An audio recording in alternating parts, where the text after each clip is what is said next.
At On3 Sports is the new site that's covering recruiting just about as good as anybody. Billy Embody got scooped up over there. I saw Sam Spiegelman join the crew at On3. They are building a squad to cover LSU recruiting, and we bring in Billy Embody here, who is very kind with his time here on this Monday morning. Good morning, Bill. How are you?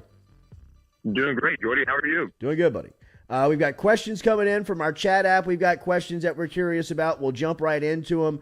Let's recap the big weekend before we start to jump into some listener questions. What was the overriding theme of the visitors this weekend? The social media images looked fantastic. It looked like they were enjoying themselves in Baton Rouge. What did you learn about this weekend's visits?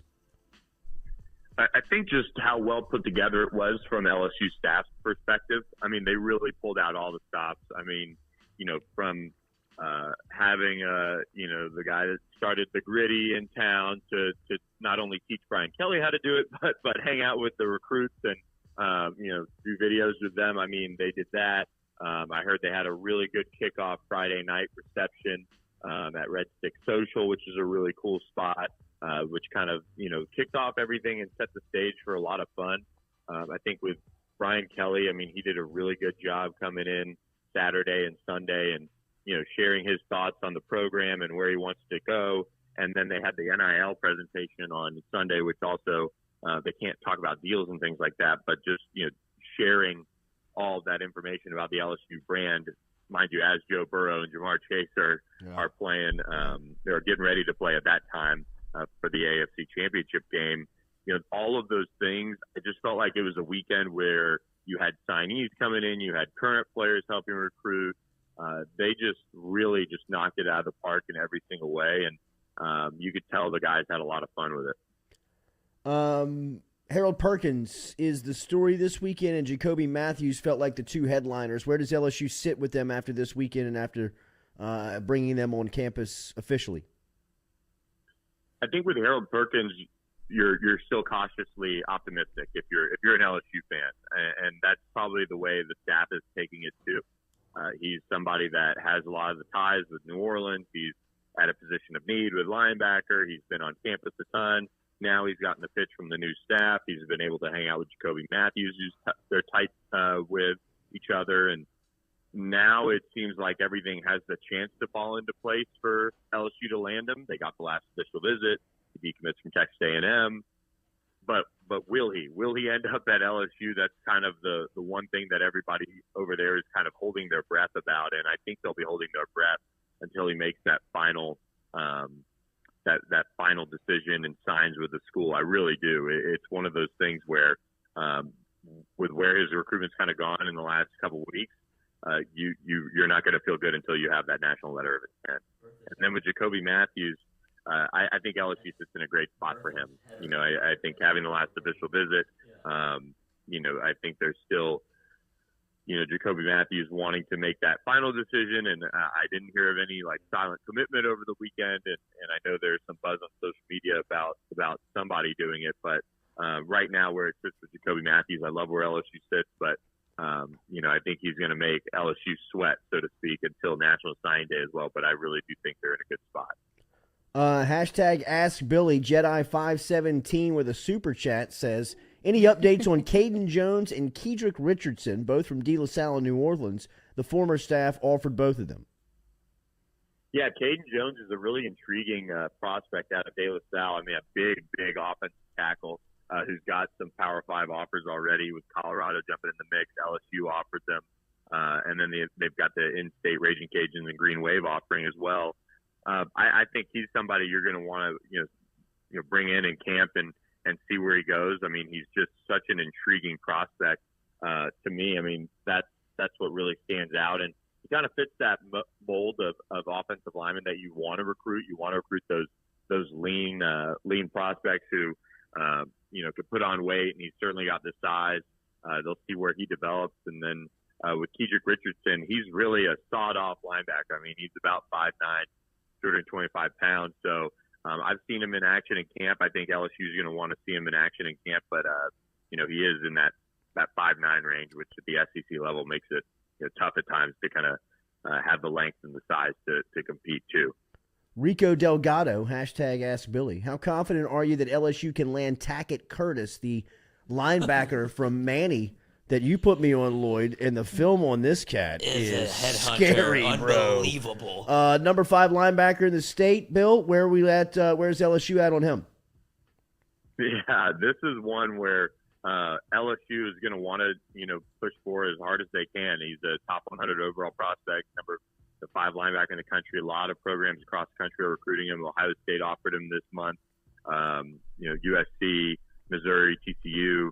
He's really continued to blow up and does it on both sides of the ball for Manny. I mean, he's everything you want. I mean, we see why he's a top 100 prospect. Joe Sloan, Brian Polian both stopped in at different times in this past month to show Manny some love, which I know was kind of a hot button thing under the last staff. But I think you gotta see him make a visit at some point and come on down and check out LSU. And I think the staff is trying to make that happen. And so that's somebody that I think you just take a little bit of kind of a cautious approach as far as, feeling good about the chances, because, they do have to make up some ground. But the first thing LSU's done is gone out and seen Manny high. And that's a good move to try and get yourself kind of back into the race after the last staff really Billy, dropped the ball on that. Billy, I was in the same district as Manny, and they were not the Manny that they are now. What are they building over there, and how are they getting these kids? Is it the Curtis effect? And my real question is Tackett related to these people? Is he a Curtis himself? Yeah, Jess has done a really good job. I believe Jess is Tackett's uncle. I'm 99.9% sure that's correct. And he's just done a really good job building a tough program. I mean, I don't think that they're not going to have your multiple Division I prospects every year, but they're going to have a good one every year. I think it started kind of with AJ Carter was one I remember LSU offered. He flipped, and then he flipped back, and I think he's since transferred from wherever he ended up. They've had Myron Warren, who went to Texas. They've kind of compiled some good talent over there. It's kind of been more of a one a year kind of program in a way. Which is, and then they've got Tylen Paul, who's a 2024 athlete who's really, really good. So they're a program you've got to go recruit now, and it's a kind of a pain to get to. I mean, it's a solid hour and a half off 49, and so, but they can kind of work it where if they go, check out some North Louisiana prospects, they swing through there and check them out and do that. And I just think the last staff just didn't do that enough for whatever reason, and now it's gotten to the point where I think you just have to do that. But I think just Jess has done a really good job of building the program and getting prospects in there for whatever reason. Seems like LSU put a good foot forward last weekend with Trevante Citizen as he was on campus for an official. He was at Auburn this weekend, which seems like the stiffest competition for him at the next level. Heard anything about Citizen this weekend in Auburn and where LSU stands going into National Signing Day? Yeah, Sam Spiegelman actually had an update on Sunday, one of his first articles on Trevante Citizen as he wrapped up the official visits for this month. And I still think LSU sits in a great spot. Cadillac Williams has done a terrific job recruiting Citizen for Auburn, but I think Frank Wilson has done a really good job building a relationship. And I think for Trevante, pretty much all of his questions have been answered about the program, what it's going to look like, and where LSU is going to stand for him. And I think on National Signing Day, when it comes down to it, I see him sticking with the in-state Tigers and jumping back on board as a commit. Wow, that would be huge. I mean, Bill, right? I mean, this is best case scenario if they finish Matthews, Perkins, Citizen, this late class to put them into the boat. I mean, can you talk about the ground that this staff has made up in just the short time that they've been on the trail working this 22 angle? Yeah, this is trending towards, and I think, who knows, there could be a surprise. It is National Signing Day, and I mean surprise, and it's all well and good right now, but maybe somebody goes elsewhere. But they're really, even if they miss on one prospect that they're on down the stretch, I mean they're sitting pretty. I mean, one, they're going to be most likely have the best finish out of any college in the country. I mean, especially if they got Harold Perkins and Jacoby Matthews. Then you add on, Trevante Citizen, who really kind of trended away. That's a great recruiting job if they can get that done. And then they've got a chance to add some quality prospects and Caleb Douglas, Danny Lewis, and Jalen Davis Robinson down the stretch here too on Wednesday. And so I just think if this is the type of close LSU can get done in its first class under Brian Kelly with this staff, I think that just sets the table for a really big 2023 class. It's the best transition year class in recent memory, probably ever, really, since they've really started tracking transfers and things like that. And it's already that, in my opinion, with just the guys that you think they're going to get for sure. If they get a Harold Perkins and some of these guys that are a little bit more on the fence, they can really make that statement. And it just says that I think Brian Kelly and his staff that he assembled can really recruit and sell this program and get it back on top. I mean, they're positioning themselves very, very well for a very strong future. Danny Lewis, tight end out of Westgate, went viral with the dancing video and Brian Kelly earlier this week. He ended up at Florida on Sunday for a visit. Where does LSU stand right now with the pass catcher? I think there's some growing confidence that LSU is going to land Danny Lewis. I mean, he's got some really good relationships with the staff. Sherman Wilson is somebody that's been recruiting him for years now, an off-the-field guy that LSU added this offseason. He's got a really good relationship. Mike Denbrock, Joe Sloan, they've recruited him as well. And another thing is distance. LSU is probably battling Alabama mainly here, just as far as trying to land Danny Lewis and keep him from going to the Tide. And I know Pete Golding has done a good job selling Danny Lewis and building a relationship with him. And, Alabama's program is pretty impressive, but it does sound like things are starting to kind of become more of a toss-up. And I think LSU has a chance to get him. I think he's still weighing out his options. And I talked with him on Friday as he was getting set to go to Florida. And he was telling me, this is actually kind of cool. I'm going to be, having everybody guessing. No one's really going to know going into National Sign Day. And it's kind of rare that happens. So, quite honestly, right now, I mean, it could change, in a couple of days, but he might be keeping everybody on their toes. Is there a chance that Florida could land all three? Never say never in recruiting. Yeah. I mean, LSU landed Eric Gilbert, right. And that took the never say never. I mean, that is my approach now. When LSU did that, that was my approach immediately following that. You never want to say never. But do you see them all go? Did you see the way that they're doing the recruiting? Like Matthews and Perkins have been on trips together. They have the same final three. Do you think that wherever one goes, the other will follow, or is this just kind of like maybe reading too much into it a little bit, as LSU fans tend to do? No, I mean, I think that just shows that they're tight, but I do think they're going to go wherever they want to go, if that makes sense. I mean, they're gonna make their own decisions, and I don't see them being a package deal or anything like that. I mean, quite honestly, if it works out for them to play together, I mean, that's just kind of how it works out, rather than them trying to be a package deal together. Billy Embody, join him on 3 Sports. On3sports.com is where you can subscribe now. He is covering recruiting for them over there.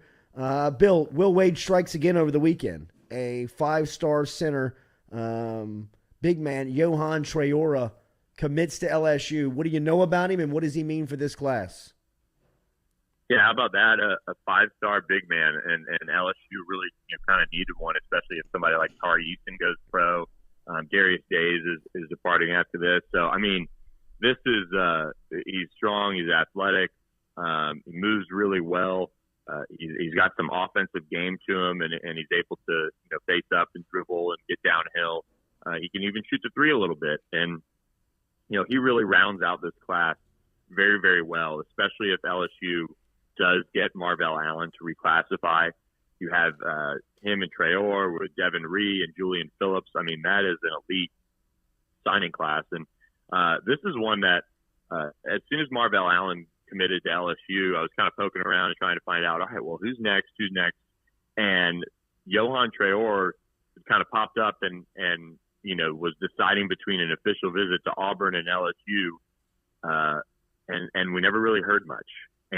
But I had heard that there was a silent commitment to LSU already before even Marvell Allen made his decision. And so I was trying to put together the pieces of the puzzle, and Johann Treyor, once he kind of said that he was deciding between official visits to Auburn and LSU, I kind of thought it might be him, and lo and behold, he kind of came out of nowhere and announced his commitment on Sunday. And I mean, he's just a monster land for Will Wade, and I think now you go into the transfer portal and you look to probably address a need with your final spot and see what you come up with from the portal.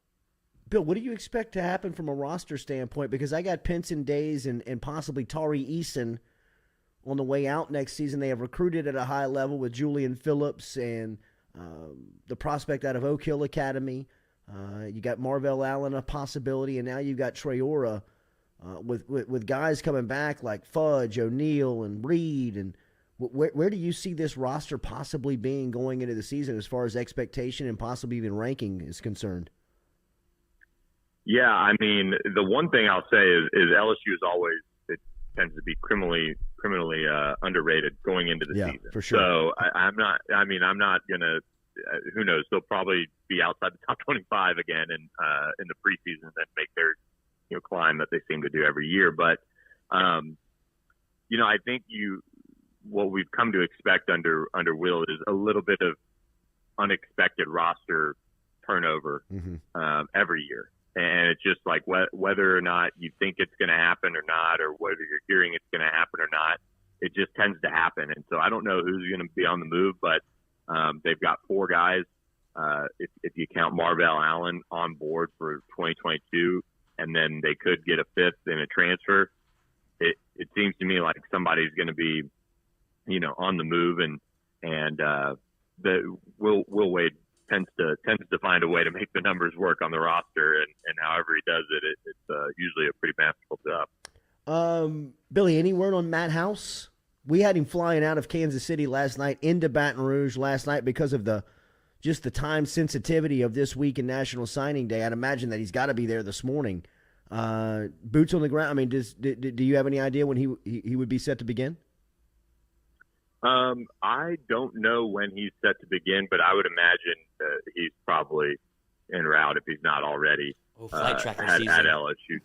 Yeah, I mean their season's done, and it's he's ready to probably move on and get to LSU and get to work and make some final pitches to these guys right before they sign and get going, and then head back to Kansas City and get his house and everything situated, and they'll do that once they get off on Thursday, for a little vacation after signing day. One on Jordan Allen before I get you out of here. He seemed like he was pretty big for this weekend, just as far as the camaraderie went. It seems like he's a pretty big mouthpiece for this class. Yeah, Jordan Allen's a great prospect that everybody really knows well in Louisiana. He's been, on the 7-on-7 scene and played for LCA for a while. And, I think with him, he just really loves LSU and has really been wanting that LSU offer for a long time. And so for him to get that offer, get that opportunity to come to LSU kind of late in the cycle, it was kind of a dream come true. And he wants to make the most of it and help out as much as he can. So him, Landon Ibieta, a lot of the early enrollees that were on campus already, I mean, they all took an active approach in recruiting this class, especially this month. Billy, tell everybody what's going on at On3 Sports and where they can find you guys. Yeah, on the BengalTiger.com, you can find shortly before lunch the updated class prediction piece. We're rolling out before signing day, but it's going to be my kind of final take on where things stand and where I'm thinking LSU is going to end up finishing in the class and who they're going to get. And we'll also have reactions from visitors over the weekend as well. LSU also hosted a bunch of juniors, a lot of guys who are in 5-star range and underclassmen 2024 as well on Sunday. So we'll have a lot of reaction from that, and you can find that all on the BengalTiger.com. One before I get you out of here on Joey Burrow going to the Super Bowl in the second season that he's been a pro, first full season that he's healthy. We were all here in 18 and 19 covering him. What's your reaction to Cincinnati stamping their ticket to L.A.? Pretty awesome. And I mean, in classic Joe, I mean, the first thing he does is credit the defense in the second half, and what they were able to do and slow down Patrick Mahomes, because that was getting close to a rout. I mean, there when it got to 21-3, I mean, Kansas City had all the momentum, and you were kind of sitting there like, oh man, this is just not trending well. Home crowd into it, all those things, and they just buckled in and made their push. And I mean, when you've got somebody that is that cool and collected back there, you're never really out of it in a way. And so for him to be that collected in the moment, and Jamar to have a big touchdown as well, it was just, I mean, it's unbelievable. It really still, I mean, I guess we shouldn't be surprised anymore with Joe and what they're able to do, but man, just so happy for him, second year, and for him to bounce back and put it together. I mean, it's just awesome. Billy Embody at On3 Sports is where you find him at on3sports.com, and he's here breaking down recruiting. I know it's a big week. Thank you for the time this morning, man. Anytime, Jordy. Thanks for having me. You got it. There he is, Billy Embody checking in.